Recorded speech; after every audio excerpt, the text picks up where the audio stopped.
আসসালামু আলাইকুম সবাইকে লাকি ব্লগস এন্ড কুকিং চ্যানেলে স্বাগতম। আশা করি সবাই ভালো আছেন। আলহামদুলিল্লাহ আমিও ভালো আছি। আরেকটি নতুন দিনে নতুন আরেকটি রান্নার ভিডিও নিয়ে চলে আসলাম। তো আজকে আমি টমেটো দিয়ে টাটকিনি মাছ ভুনা আপনাদের সাথে শেয়ার করব।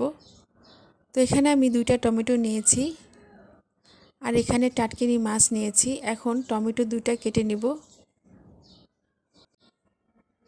তো টমেটো ভালো করে পানি দিয়ে ধুয়ে লম্বা করে একটু চিকন করে কেটে নিয়েছি। আর টাটকিনি মাছ ভালো করে পানি দিয়ে ধুয়ে পরিমাণ মতো লবণ এবং হলুদ দিয়ে মেখে নিয়েছি। এখন মাছগুলো ভেজে নিব। তো চুলায় ফ্রাই প্যান বসিয়ে পরিমাণ মতো সরিষা তেল দিয়ে দিয়েছি। এখন টাটকিনি মাছ দিয়ে দিব। তো সবগুলো টাটকিনি মাছ ভাজার জন্য তেলের মধ্যে দিয়ে দিয়েছি। আমার ভিডিও দেখে যদি আপনাদের ভালো লেগে থাকে তাহলে লাইক, কমেন্ট, শেয়ার করে দিবেন আর অবশ্যই সাবস্ক্রাইব করবেন।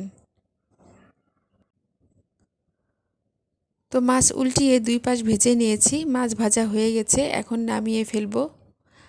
আর এভাবে আমি সবগুলো মাছ ভেজে নিয়েছি। এখন রান্নায় চলে যাব। আর এর জন্য আমি চুলায় আবার কড়াই বসিয়ে পরিমাণ মতো সরিষার তেল দিয়ে দিয়েছি। তেল গরম হয়ে গেছে। এখন কেটে রাখা পেঁয়াজ এবং কাঁচামরিচ দিয়ে দিব।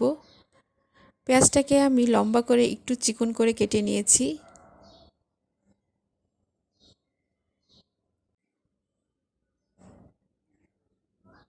তো পেঁয়াজটাকে কিছুক্ষণ তেলের মধ্যে ভেজে নিয়েছি।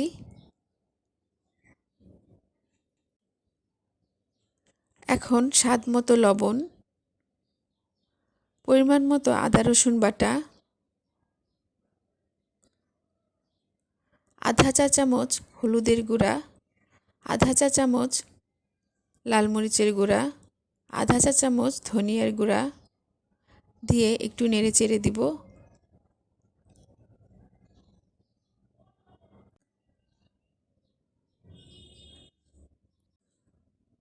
এখন আধা কাপ পরিমাণ পানি দিয়ে মশলাটাকে কিছুক্ষণ কষিয়ে নিব। যারা আমার চ্যানেলটাকে সাবস্ক্রাইব করে আমার পাশে আছেন তাদেরকে অসংখ্য অসংখ্য ধন্যবাদ। আর যারা এখনও করেন নাই, ভিডিও দেখতে থাকুন, দেখতে দেখতেই ভালো লেগে যাবে।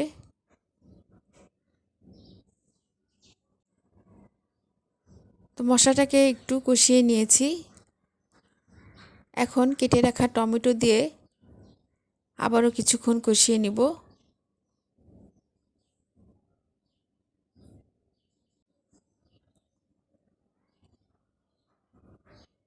তো এখানে আমি কোনো পানি দিব না,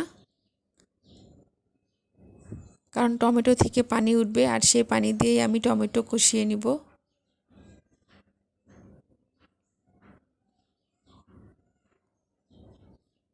তো টমেটো কষানো হয়ে গেছে।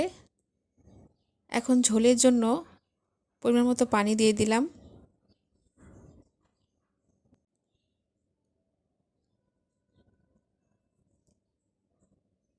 যারা আমার ভিডিওটি ফেসবুকে দেখবেন তারা অবশ্যই ফলো দিয়ে রাখবেন। এখন ভেজে রাখা টাটকিনি মাছগুলো দিয়ে দিব।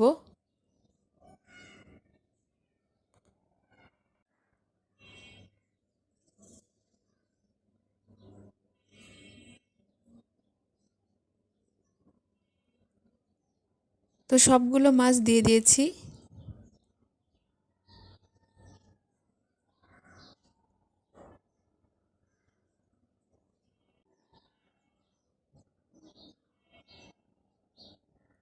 এখন 4টি আস্ত কাঁচামরিচ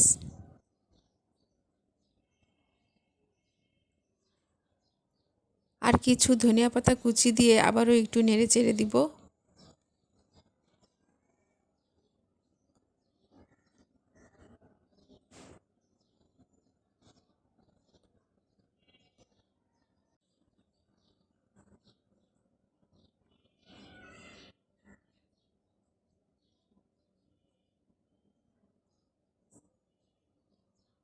তরকারির কালারটা কিন্তু অনেক সুন্দর হয়েছে।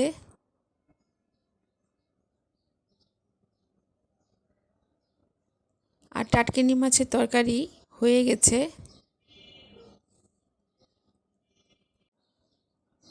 তো টাটকিনি মাছের তরকারি হয়ে গেছে, এখন নামিয়ে ফেলবো।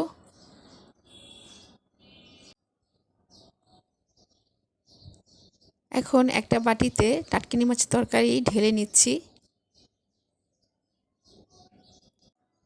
তো তৈরি হয়ে গেল টমেটো দিয়ে টাটকিনি মাছ ভুনা।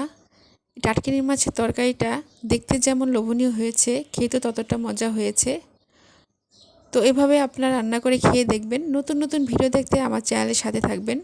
ভিডিওর নিচে বেল আইকনে ক্লিক করবেন যাতে নতুন কোনো ভিডিও ছাড়লে আপনাদের মোবাইলে নোটিফিকেশন চলে যায়। সবাই ভালো থাকবেন। আল্লাহ হাফেজ।